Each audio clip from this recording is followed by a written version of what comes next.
Siamo tutti fratelli. Tutti Fratelli. Halo semuanya. Kenalin, aku Gongti dan Aku Gung Chandra. kami dari PMR Wira SMA Negeri 1 Mengui. Hai Gung, gimana kabarnya? Tumben-tumbenan nih kita ketemu. Ih, baik dong pastinya, perhatian banget sih. Kamu gimana kabarnya? Ya, sesuai yang kamu lihat, sehat, bugar, dan ceria. Ya deh, si paling ceria. BTW tanganmu kenapa, Gung? Itu luka ya? Oh ini tuh tadi aku habis donor darah. Kebetulan di puskesmas dekat sini ada pos donor darah sukarela. Donor darah? Emangnya sekarang masih penting ya donor darah itu, bukannya bahaya? Masih dong, tapi sebelum lanjut ke sana, kita ada bahas sesuatu ya. Tapi aku mau jelasin nih sedikit, kamu tahu nggak? Enggak, kan kamu belum bilang. Oke, jadi gini, saat ini stok kantong darah di Indonesia belum mencukupi dari seluruh masyarakat Indonesia yang membutuhkan. Masa sih? Iya. Perasaan aku nggak pernah denger deh masalah-masalah atau kasus-kasus yang terkait kekurangan stok kantong darah itu. Kamu sih jarang baca berita. Iya mungkin ya. Jadi gini aku jelasin, menurut standar WHO, jumlah minimal kebutuhan darah di Indonesia minimal 2% dari jumlah penduduknya atau sekitar 5,2 juta kantong darah per tahun. Sementara laporan dari unit transfusi darah atau yang disebut dengan UTD, mereka melaporkan pada tahun 2016 hanya tersedia 4,2 juta stok kantong darah dari 3,3 juta donasi. Wah itu beneran? Iya. Berarti kurang banget dong. Ya kurang. Terus kantong darah yang kamu sebutin tadi itu berasal dari mana? Ya tentunya berasal dari donor darah sukarela dong. Oh iya, data-data yang kamu sebutin tadi itu kan tahun 2016. Sekarang ini kan udah tahun 2022. Memangnya itu masih kekurangan ya? Nah kalau soal itu sih masih bisa dikatakan kekurangan karena semenjak pandemi pada tahun 2020, pasokan darah menurun drastis sampai 70%. Oh, artinya ini dong alasan PMI mengedukasi kita dan menyuruh kita itu untuk mendonor darah sukarela. Ya, bener Aku banget. kira donor darah itu cuma semata-mata darah kita diambil terus ditaruh di bank darah.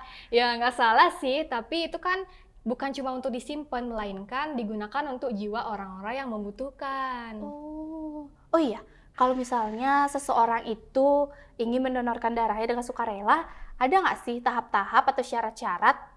Ya tentunya ada dong. Pertama-tama, seorang wanita atau laki-laki minimal berusia 18 tahun dan maksimal 60 tahun. Mereka harus sehat secara jasmani dan rohani menurut pemeriksaan dokter. Kadar hemoglobinnya minimal 12,5 gram per desiliter dan berat badannya minimal 45 kg.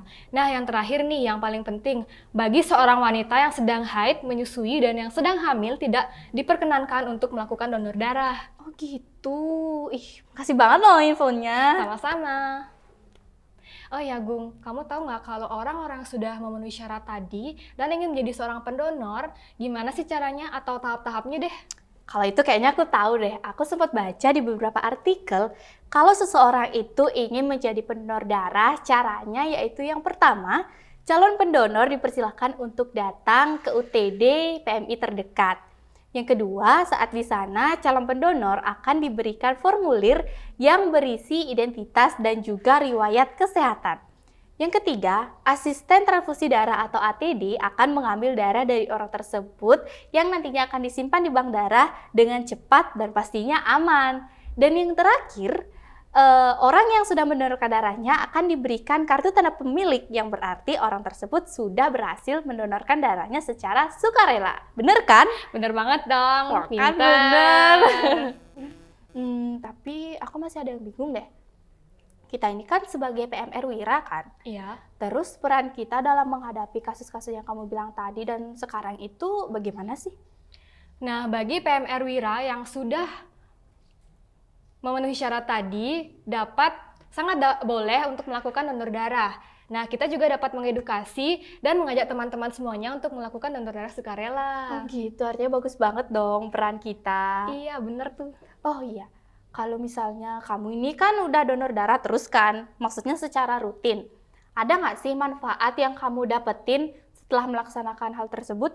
Tentunya ada dong manfaat yang aku dapetin secara pribadi nih. Aku mendapat kepuasan batin karena darah yang disumbangkan dapat menyelamatkan jiwa orang-orang yang membutuhkan. Selain itu, kesehatan kita lebih terpantau karena kesehatan kita akan diperiksa secara teratur dan tubuh kita akan menjadi lebih sehat karena dengan mendonorkan darah, tubuh kita akan memproduksi darah yang baru. Wih gila, banyak banget dong manfaatnya. Iya dong, banyak pastinya. BTW, UTD yang tadi kamu datengin masih buka nggak?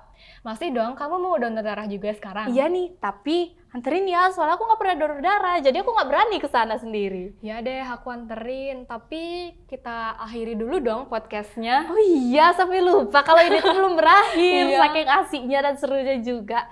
Tapi sebelum itu aku ada pantun. Wait. Ada yang mau aku sampai ini lagi satu hal. Apa? Nah, setelah 2-3 bulan datang kembali ke UTD ya untuk melakukan donor darah. Pasti dong, ini kan tugas yang mulia. Pantunnya nih masih belum Yuk, aku lanjut aja. bilang.